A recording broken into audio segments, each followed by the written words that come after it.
Hello friends, welcome back in Agri Mantra channel. Today we are discussing about agriculture current affairs which are most useful for upcoming agricultural competitive exams. Friends, आज हम बात करेंगे 9 और 10 अगस्त 2020 के important agriculture current affairs जो exam के point of view से काफ़ी इम्पोर्टेंट रहने वाले हैं, इसलिए वीडियो को लास्ट तक जरूर देखना। आपके लिए इन्फॉर्मेशन, संडे और मंडे का जो करंट अफेयर होगा वो आपको मंडे को मिला करेगा, इसलिए आपसे रिक्वेस्ट है कि आप संडे का और मंडे का जो करंट अफेयर है वो मंडे को ही देख पाएंगे, इसीलिए मंडे को टाइम से आ जाए करिए। आपको यहाँ पर दोनों दिन का इंपॉर्टेंट एग्रीकल्चर करंट अफेयर का सेशन मिल जाए करेगा। उससे पहले एक इन्फॉर्मेशन, अगर आप एग्री मंत्रा के सोशल मीडिया प्लेटफॉर्म से अभी तक नहीं जुड़े हैं तो जुड़ सकते हैं। वहाँ पर आपको latest agriculture current affair dose, PDF notes और इम्पोर्टेंट वीडियोस की लिंक अवेलेबल होती रहती हैं। आज के सेशन में बात करेंगे 4 most important agriculture current affairs, जिसमें पहली हेडलाइन है KVIC big push to khadi and tourism in Arunachal Pradesh with the first silk training cum production centre. तो यहाँ पे khadi and village industry commission ने एक नया और पहला silk training cum production centre launch किया है जो कि अरुणाचल प्रदेश में किया गया है। तो जानेंगे इस इम्पोर्टेंट ट्रेनिंग सेंटर के बारे में जो काफ़ी इम्पोर्टेंट है, जो कि अभी न्यूज़ में सुर्खियों में बना हुआ है। तो जानेंगे इस इम्पोर्टेंट सेशन को आने वाले स्लाइड्स में। आगे बात करेंगे second important current affair, Gujarat exist PMFBY launches state funded scheme for kharif 2020।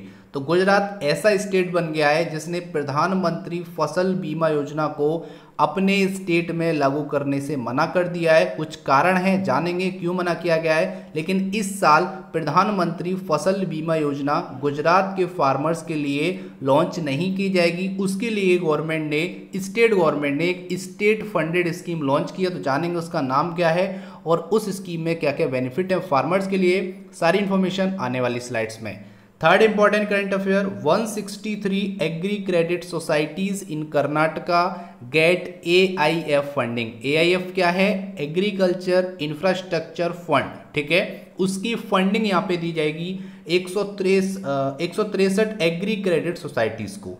तो यहाँ पे बात हो रही है कि जो आपकी सोसाइटीज होती हैं क्रेडिट सोसाइटी, उनको यहाँ पर चूज किया गया है नाबार्ड के द्वारा और यहाँ पे गवर्नमेंट ऑफ इंडिया के द्वारा। जो 163 एग्री क्रेडिट सोसाइटी हैं जो कि कर्नाटका में यहाँ पे चूज किया गया है, जिनको AIF फंडिंग प्रोवाइड की जाएगी। तो जानेंगे ये कौन कौन सी 163 एग्री क्रेडिट सोसाइटी हैं और सारी इंफॉर्मेशन आने वाली स्लाइड्स में। आगे बात करेंगे लास्ट और most important current affair, locust control operations undertaken इन more than 5.22 lakh hectare area. तो अभी तक लोकस्ट कंट्रोल ऑपरेशन की बात करेंगे तो अब तक 5.22 लाख हेक्टेयर एरिया कवर किया जा चुका है। तो जानेंगे सारी इंफॉर्मेशन आने वाली स्लाइड्स में। तो स्टार्ट करते हैं। सबसे पहले बात कर लेते हैं कि केवीआईसी ने एक खादी बोल सकते हो first silk training cum production centre launch किया है जो कि अरुणाचल प्रदेश में किया गया है। तो जानेंगे इसके बारे में।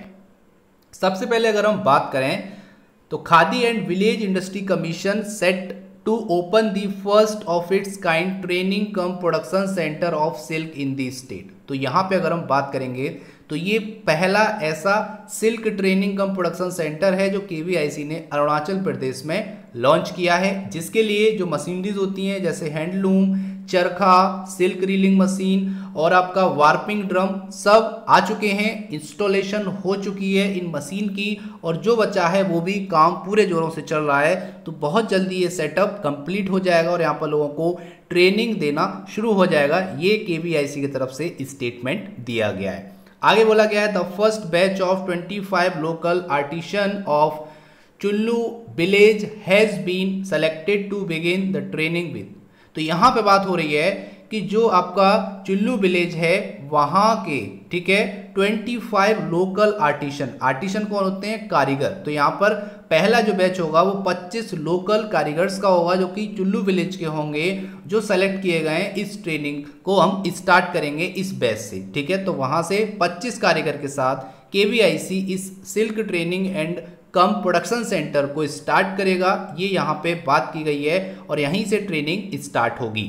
आगे बात करेंगे तो ये जो प्रोजेक्ट है उसकी अगर हम बात करें तो इसकी कल्पना की गई थी फरवरी में, जब केवीआईसी के चेयरमैन श्री विनय कुमार सक्सेना एक विजिट पे आए हुए थे, जो कि ट्राइबल विलेज चुल्लू है। तो यहाँ पर जो आदिवासी ग्राम है चुल्लू, वहाँ पर उन्होंने विजिट की थी और उन्होंने कल्पना की थी कि यहाँ पर एक silk training cum production centre launch होना चाहिए, जो कि लॉन्च कर दिया गया है केवीआईसी के द्वारा। आगे थोड़ा सा और जान लेते हैं। तो रिसेंटली हाल ही में केवीआईसी ने 250 हनी बी बॉक्स भी लॉन्च किए थे, डिस्ट्रीब्यूट किए थे, जो कि चुल्लू विलेज में किए गए थे। ये भी आपको पता होना चाहिए ताकि हनी का प्रोडक्शन एनहेंस हो सके, बढ़ सके। इसी के लिए केवीआईसी ने ये इनिशिएटिव लिया कि 250 हनी बी बॉक्स डिस्ट्रीब्यूट किए गए वहाँ के फार्मर्स को। आगे ये बोला गया है कि the training cum production centre is the first of its kind facility Arunachal Pradesh. तो ये पहली ऐसी फैसिलिटी है जो अरुणाचल प्रदेश के लोगों को और वहाँ के फार्मर्स को प्रोवाइड की जाएगी, और ये big boost to weaving activity in the entire region. और इस रीजन में एक ये बूस्ट होगा जो कि आपका सिल्क प्रोडक्शन को भी एनहेंस करेगा, और सिल्क से रिलेटेड जो ट्रेनिंग्स होंगी उससे लोगों के यहाँ पर जो स्किल्स हैं वो भी डेवलप होंगे। अब यहाँ पे बार बार बात आ रही है केवीआईसी की, थोड़ा सा जान लेते हैं। इसका पूरा नाम क्या है? Khadi and village industry commission. ठीक है, इसका अगर हम बात करेंगे तो ये फॉर्म हुआ था अप्रैल 1957 में। ये एक आपका स्टैट्यूटरी बॉडी है जो अप्रैल 1957 में तैयार हुआ, फॉर्म्ड हुआ under the act of parliament KVIC act of 1956। तो ये किस एक्ट के अंडर पास हुआ था? तो ये केवीआईसी एक्ट ऑफ 1956 के अंडर में केवीआईसी फॉर्म हुआ। इसका हेड ऑफिस है मुंबई में, और इसके 6 रीजनल ऑफिसेज हैं। पहला दिल्ली में, दूसरा भोपाल में, तीसरा बेंगलोर में, चौथा कोलकाता में, पांचवा मुंबई में और छठवां है गुवाहाटी में। तो इतना कुछ आपको पता होना चाहिए केवीआईसी से रिलेटेड इंपॉर्टेंट फैक्ट्स। ठीक है, तो ये हो गया हमारा पहला करंट अफेयर जो कि काफ़ी इंपॉर्टेंट है एग्रीकल्चर के एग्जाम के पॉइंट ऑफ व्यू से। फ्रेंड्स, अगर आपको वीडियो पसंद आ रही है, हेल्पफुल लग रही है, तो वीडियो को लाइक करना और ज़्यादा से ज़्यादा इस वीडियो को शेयर करना ताकि सभी स्टूडेंट तक ये वीडियो पहुंच सके। आगे बात करेंगे second important current affair. Gujarat exist PMFBY launches state funded scheme for kharif 2020। तो गुजरात एक ऐसा स्टेट बन गया है जिसने प्रधानमंत्री फसल बीमा योजना को अपने राज्य में इस बार लॉन्च होने से उसको रोक दिया है। वहाँ बोल सकते हो कि जो गवर्नमेंट को प्रीमियम मिलता था PMFBY के द्वारा, वो अब वहाँ के फार्मर से नहीं मिलेगा। इसका कुछ कारण है, वो भी जानेंगे। इसके अल्टरनेट गुजरात गवर्नमेंट ने एक स्टेट फंडेड स्कीम लॉन्च की है जो इस खरीफ सीजन 2020 के लिए लॉन्च की गई है। तो जानेंगे इसके बारे में। सबसे पहले अगर हम बात करें तो यहाँ पे बोला गया है तो Gujarat is the latest state to exit the Pradhan Mantri Fasal बीमा योजना। तो एक पहला ऐसा स्टेट है जिसने प्रधानमंत्री फसल बीमा योजना से एग्जिट कर लिया है। कारण क्या है?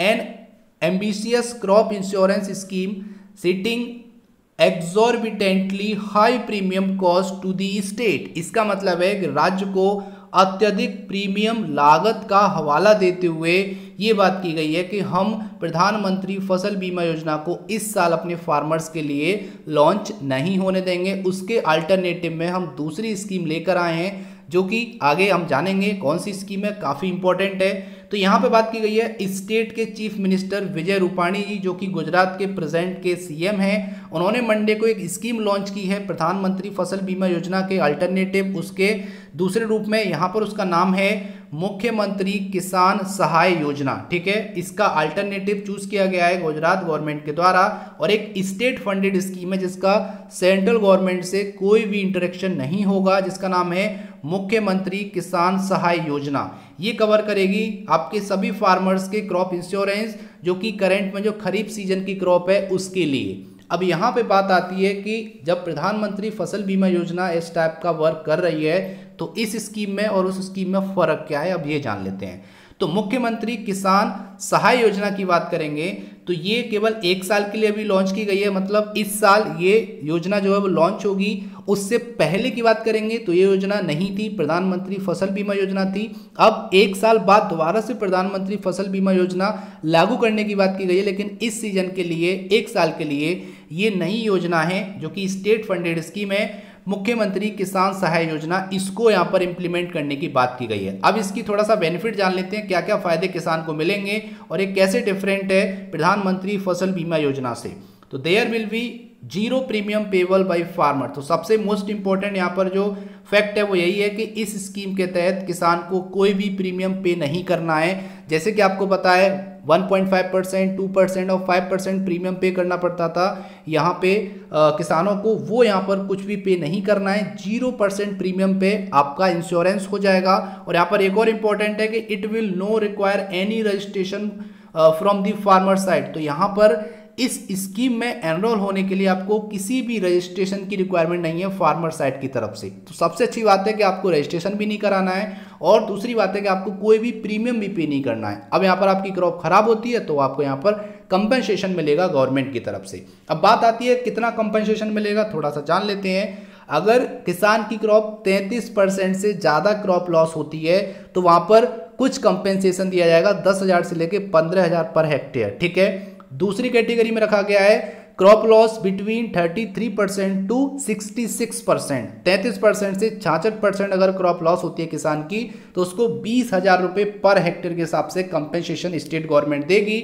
और तीसरी कैटेगरी में रखा गया है क्रॉप लॉस मोर देन 60%। अगर 60% से ज़्यादा क्रॉप लॉस होती है तो वहाँ पर गवर्नमेंट ऑफ गुजरात उनको 25,000 रुपये पर हेक्टेयर के हिसाब से कंपनसेशन देगी इस न्यू स्कीम के तहत, जिसका नाम है मुख्यमंत्री किसान सहाय योजना।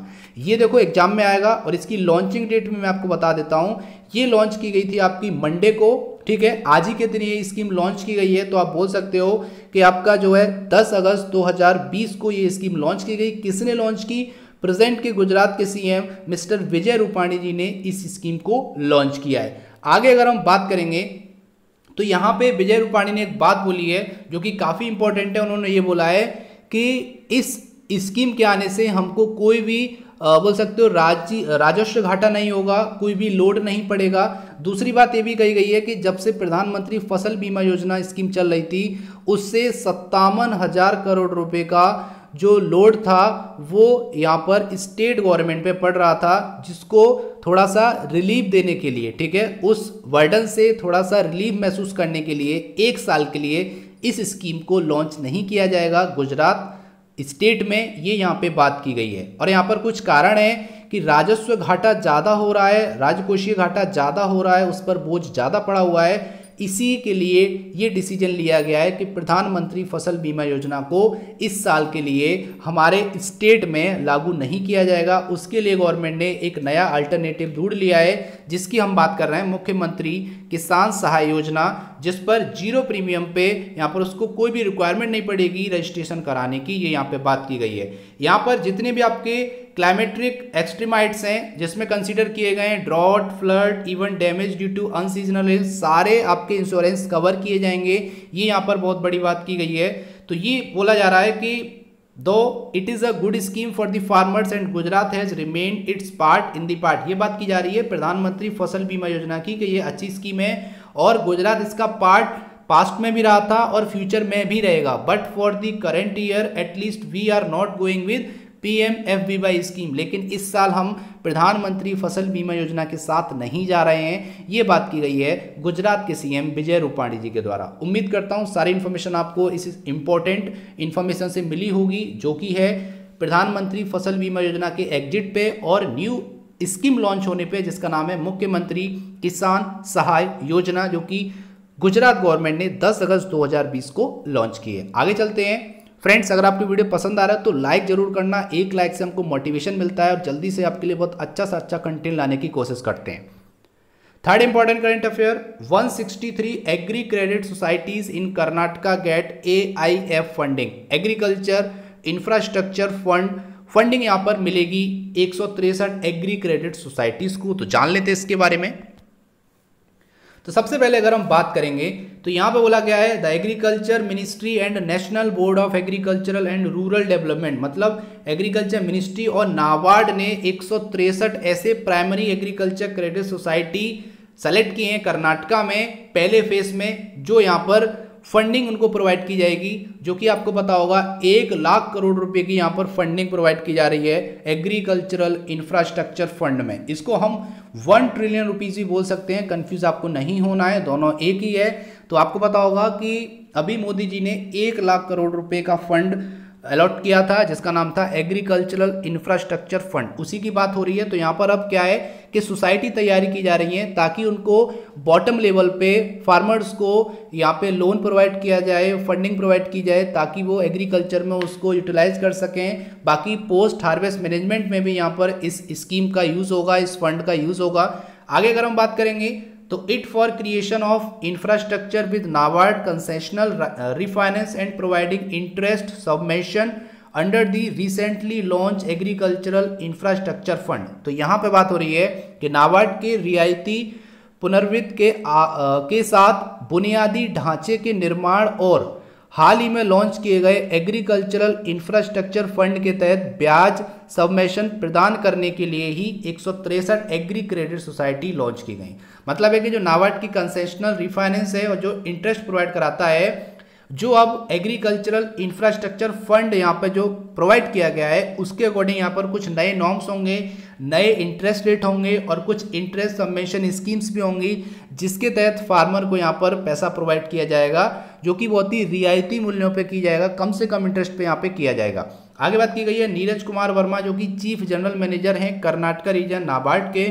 उन्होंने बोला है कि Karnataka is the one of the first state for formal launch of AIF। तो कर्नाटका पहला ऐसा राज्य बन गया है जो फॉर्मली AIF को लॉन्च कर रहा है, ठीक है। एग्रीकल्चरल इंफ्रास्ट्रक्चर फंड को फॉर्मली लॉन्च करने वाला कर्नाटका पहला स्टेट बन गया है। ये बात कही है नीरज कुमार वर्मा ने, जो कि CGM है कर्नाटका रीजन नाबार्ड के। आगे बात की गई है तो 1 lakh crore agricultural infrastructure fund was launched on August 9 by the prime minister. And यहाँ पर अभी आपको पता होगा कि यहाँ पर फाइनेंसिंग फैसिलिटी जो लॉन्च कर दी गई है, जो कि आपकी 9 अगस्त कल के दिन की गई थी, जो कि आपको मैंने बताया था। यहाँ पे क्या किया गया है कि जो 1 लाख करोड़ का जो फंड था, उसकी फाइनेंसिंग फैसिलिटी को लॉन्च कर दिया गया है, उनको एक्टिव कर दिया गया है, जिससे और यहाँ पर एक बात की गई थी, उन्होंने इंटरेक्ट किया था वहाँ पर उगाने PAC आपकी क्या है, आपकी जो सोसाइटीज़ हैं, ठीक है, प्राइमरी एग्रीकल्चरल क्रेडिट सोसाइटी हैं, वहाँ पर एक उगाने PAC के मेंबर्स, उनके साथ उन्होंने इंटरेक्शन किया था, जो कि हसन डिस्ट्रिक्ट का पड़ता है, वीडियो कॉन्फ्रेंसिंग के द्वारा। इसी के बाद ये यहाँ पर बोल सकते हो इनिशिएटिव लिया गया है कि 163 एग्री क्रेडिट सोसाइटीज़ को यहाँ पर AIF फंडिंग प्रोवाइड की जाएगी। ये यहाँ पे बात की गई है, जो कि एग्रीकल्चर मिनिस्ट्री और नाबार्ड बैंक ने इनको आइडेंटिफाई किया है, ठीक है। अगर क्वेश्चन आता है कि 163 PACS को किसने आइडेंटिफाई किया है, तो नाबार्ड ने और एग्रीकल्चरल मिनिस्ट्री ने उनको आइडेंटिफाई किया है। तो यहाँ पे ये बोला गया कि Karnataka is one of the 3 state in which country has been selected by prime minister office for formal launch of this fund through NABARD regional office. तो यहाँ पर बोला गया है कि कर्नाटका 3 स्टेट में से एक ऐसा स्टेट है जो कि फॉर्मली इस प्रधानमंत्री का जो पैकेज था एग्रीकल्चरल इंफ्रास्ट्रक्चर फंड, उसको ऑफिशियली लॉन्च करेगा कर्नाटका में। अब बात यहाँ पे आ रही है 3 स्टेट की, तो एक स्टेट हो गया कर्नाटका। अब आपको बताना है कि बाकी रिमेनिंग 2 स्टेट कौन से हैं जहां पर एग्रीकल्चरल इंफ्रास्ट्रक्चर फंड की जो फाइनेंसिंग फैसिलिटी हैं वो लॉन्च की जाएंगी फॉर्मली। तो जल्दी से कमेंट कीजिए अगर आपको पता है तो फ्रेंड्स ये हो गया हमारा इंपॉर्टेंट, जो कि आपको पता होना चाहिए।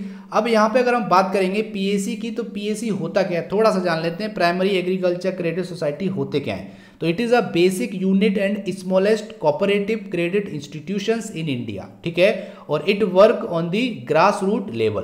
तो ये ग्रास रूट लेवल पे वर्क करती हैं, बॉटम लेवल पे काम करती हैं, और एक बेसिक बोल सकते हो छोटी कोऑपरेटिव क्रेडिट इंस्टीट्यूशंस होते हैं जो फार्मर्स को डायरेक्टली लोन पैसा प्रोवाइड करते हैं एक इंटरेस्ट रेट पे under any scheme of government of India.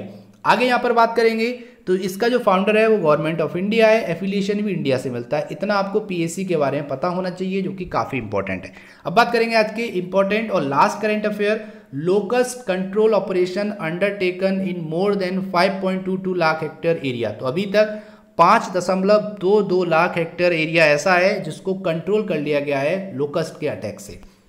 यहाँ पे अगर हम बात करेंगे तो लोकस्ट कंट्रोल ऑपरेशन जो है अभी तक किए गए हैं 5.22 लाख हेक्टेयर एरिया में 10 स्टेट्स में, ठीक है, जिसमें आपकी राजस्थान, मध्य प्रदेश, पंजाब, गुजरात, उत्तर प्रदेश, हरियाणा, छत्तीसगढ़, महाराष्ट्र, बिहार, ऐसे आपके टोटल यहाँ पे 10 स्टेट हैं जिसका टोटल अगर हम निकालेंगे तो 5.22 लाख हेक्टेयर एरिया यहाँ पर कवर किया गया है लोकस कंट्रोल से। यहाँ पे अब देखो कुछ चीज़ें आ रही हैं सामने, जैसे हम बात करेंगे ये जो टारगेट पूरा किया गया है ये 11 अप्रैल से लेके 8 अगस्त के बीच का पूरा डेटा है जो 5.22 लाख हेक्टेयर अभी तक पहुंचा है, जिसमें से 2,58,406 हेक्टेयर एरिया ऐसा है जो राजस्थान, मध्य प्रदेश, पंजाब, गुजरात, उत्तर प्रदेश, हरियाणा का है, जिसको कंट्रोल किया है लोकस्ट सर्किल ऑफिसेज LCO ने। ठीक है, इतना एरिया किसने कंट्रोल किया है? LCO ने।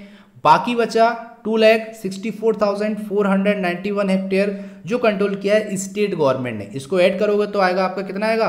5.22 लाख हेक्टेयर एरिया निकल के आएगा जो कि LCO ने मिलके और स्टेट गवर्नमेंट ने मिलके कंट्रोल किया है, और बोल सकते हो कि काफ़ी क्रॉप लॉस होने से बचा लिया है इन एजेंसीज ने और स्टेट गवर्नमेंट ने। इतना आपको पता होना चाहिए। आगे अगर हम बात करेंगे, क्लियरली यहाँ पर मेंशन है जो मैं बात कर रहा हूँ, 2,58,406 हेक्टेयर यहाँ पर है और 2,64,491 हेक्टेयर यहाँ पर है। ये क्यों आपको स्टेट गवर्नमेंट ने कंट्रोल किया है, ये आपका LCO ने किया है, जो मैं बोल रहा था वही यहाँ पर क्लियरली मेंशन भी है। Indian air force is also conducting trial in anti locust operation by using MI-17 helicopter. देखो यहाँ से कुछ इंपॉर्टेंट क्वेश्चन बनेगा कि इंडियन एयरफोर्स ने भी यहाँ पे 2 हेलीकॉप्टर लॉन्च किए थे जो कि एंटी लोकस्ट ऑपरेशन के लिए लॉन्च किए गए थे। MI-17 हेलीकॉप्टर, आपको नाम याद रखना, ठीक है, पेपर में आ सकता है। क्या नाम है? MI-17 helicopter. और एक और इंपॉर्टेंट, जो कि पहला ऐसा हेलीकॉप्टर था जो कि बेल हेलीकॉप्टर था, यूज किया गया था एंटी लोकस्ट ऑपरेशंस के लिए, जिसका मॉडल नंबर है बेल 206B3 चॉपर। इसकी जो कैपेसिटी है वो 250 लीटर की है और इसका जो एरिया कवरिंग कैपेसिटी है वो 25 हेक्टेयर से 50 हेक्टेयर के बीच में है एक फ्लाइट में। इतना आपको पता रखना है इस इंपॉर्टेंट लोकस्ट के एग्रीकल्चर करेंट अफेयर से, और इन मॉडल को आपको याद कर लेना है। उसके बाद आपको टोटल एरिया आपको याद कर लेना है, कितना एरिया अभी तक कवर किया गया है और लोकस के इफेक्ट से बचाया गया है। तो ये हो गया हमारा important current affair regarding locus control operation. उम्मीद करता हूँ यहाँ तक आपको सारी इन्फॉर्मेशन समझ में आई होगी। अगर कोई क्वेरी है तो आप कमेंट कर सकते हैं। अब जैसा कि आपको पता है वीडियो के लास्ट में एक प्यारा सा क्वेश्चन आता है, उसी के बाद हम यहाँ पर बात करते हैं कि पिछले वीडियो में जो क्वेश्चन पूछा गया था उसके आंसर के बारे में। तो उससे पहले अगर आपने वीडियो को लाइक नहीं किया है तो वीडियो को लाइक कर दीजिए। अब चलते हैं आज के, और उससे पहले पिछले वीडियो में पूछे गए क्वेश्चन के आंसर के बारे में। तो क्वेश्चन था how many parameters does a soil health card है। तो यहाँ पर बात थी सॉइल हेल्थ कार्ड में कितने पैरामीटर्स होते हैं जिनकी टेस्टिंग की जाती है। ठीक है, तो यहाँ पर टोटल 12 पैरामीटर्स होते हैं। सभी स्टूडेंट ने सही आंसर किया है। 12 पैरामीटर्स को यहाँ पर टेस्ट किया जाता है, उनकी जांच की जाती है, तब सॉइल हेल्थ कार्ड प्रिपेयर होता है। तो यहाँ पर NPK 3 हो गए जो कि मैक्रो न्यूट्रिएंट में आते हैं। सेकेंडरी न्यूट्रिएंट में सल्फर हो गई, टोटल 4 हो गए। उसके बाद माइक्रो न्यूट्रिएंट में जिंक हो गया, आपका आयरन हो गया, कॉपर, मैंगनीज और बोरोन हो गया। ये आपकी किस में आ गए? माइक्रो न्यूट्रिएंट में। और बाकी आपके 3 यहाँ तक 9 हो गए। 3 बचे जो आपका pH हो गया, EC हो गया और OC हो गया, ऑर्गेनिक कार्बन, इलेक्ट्रिकल कंडक्टिविटी और आपका pH, ये आपके फिजिकल पैरामीटर हो गए। तो टोटल आपके 12 पैरामीटर्स हैं जिनकी जांच की जाती है जब ही आपका सॉइल हेल्थ कार्ड तैयार होता है, जब इन 12 एलिमेंट्स की पैरामीटर्स की जांच हो जाती है। इतना आपको पता होना चाहिए इस इंपॉर्टेंट क्वेश्चन से। अब चलते हैं आज का प्यारा सा क्वेश्चन, जो क्वेश्चन है which country is the largest producer of turmeric. तो यहाँ पे आपको बताना है वर्ल्ड में ऐसा कौन सा कंट्री है जो सबसे ज़्यादा टर्मरिक प्रोड्यूस करता है एनुअली। तो जल्दी से कमेंट कीजिए, उम्मीद करते हैं आपको इसका आंसर आता होगा। तो टाइप कीजिए अपना आंसर और भेज दीजिए हमको, हम वेट कर रहे हैं आपके वैल्यूएबल कमेंट का। तो ये था आज का इंपॉर्टेंट सेशन। उम्मीद करता हूँ सेशन समझ में आया होगा, अच्छा लगा होगा। अगर थोड़ा सा भी अच्छा लगा तो वीडियो को लाइक करना और इस वीडियो को कम से कम एक व्हाट्सएप या FB ग्रुप में जरूर शेयर कर देना। एक आपका शेयर हजारों छात्रों तक इस वीडियो को पहुंचा सकता है, तो प्लीज़ शेयर करते रहिए इस वीडियो को। इसका PDF आपको हमारे टेलीग्राम चैनल पे और व्हाट्सएप ग्रुप पे मिल जाएगा, जिसकी लिंक डिस्क्रिप्शन बॉक्स में दे दी है। So thank you for watching. जय हिंद, जय भारत।